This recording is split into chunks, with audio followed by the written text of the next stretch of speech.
আসসালামু আলাইকুম, সবাই কেমন আছেন? আশা করছি ভালো আছেন। লাকিজ ব্লগ থেকে আপনাদের সবাইকে জানাই রমজান মোবারক। তো আজকে ইফতারিতে ফালুদা বানিয়েছি, সেটা আপনাদের আজকে দেখাবো কিভাবে ফালুদাটা তৈরি করেছি। বাসায় যতটুকু ফল ছিল সেগুলো দিয়েই চেষ্টা করেছি আপনাদের ফালুদা করে দেখাবো। তো এর জন্য বিভিন্ন ধরনের ফল লাগবে। আমি সেই ফলগুলো কেটে কেটে রেডি করছি, আর মেয়েকে বলছি তুমি একটু হেল্প করো।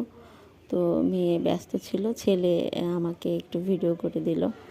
তো যাই হোক, আপনারা ফালুদাতে কি কি মানে ফল দেন সেগুলো আমাকে একটু কমেন্ট করে জানাবেন। তো ফালুদাটা রেডি হয়ে গেছে, একটু পাতলা হয়েছিল, আমি ফ্রিজে রেখে ঠান্ডা করে নিয়েছি সুন্দর করে। তো এই যে ফালুদার জন্য যে ফলগুলো রেডি করেছি সেগুলো সুন্দর করে সাজিয়ে আপনাদের দেখাচ্ছি। আসলে রমজান মাসে ঠান্ডা জাতীয় খাবার খেতে অনেক ভালো লাগে।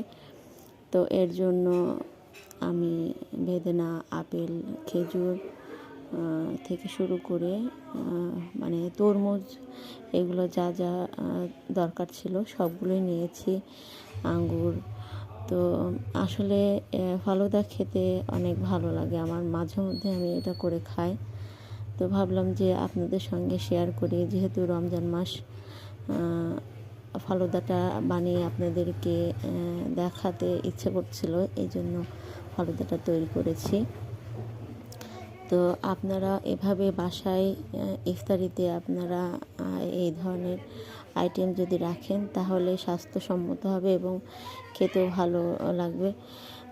তো আপনারা কিভাবে ফালুদাটা তৈরি করেন আমাকে একটু জানাবেন, আর আমার সঙ্গে থাকবেন।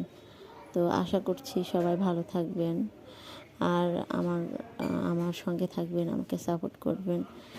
আর ভালো সমস্যা, ভালো মন্দ যেগুলো আমার মধ্যে থাকবে সেগুলো আমাকে কমেন্ট করে জানাবেন। তো এই তো রেডি, মাশাল্লাহ অনেক সুন্দর হয়েছে, এত টেস্ট হয়েছে, আমি মানে কি বলবো, আমার খুবই ভালো লাগলো খেতে। আমি তো 2 বাটি খেয়ে নিয়েছি।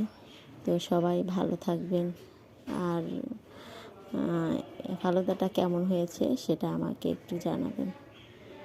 তো এই পর্যন্তই, সবাই ভালো থাকবেন, সুস্থ থাকবেন। আর মানে রোজার তো শেষের দিকে, তো আর সময় নেই, যেহেতু রমজানের শেষের দিকে আর 2টা রোজা আছে। তো এর মধ্যে আপনারা বাসায় ট্রাই করে খেয়ে দেখবেন।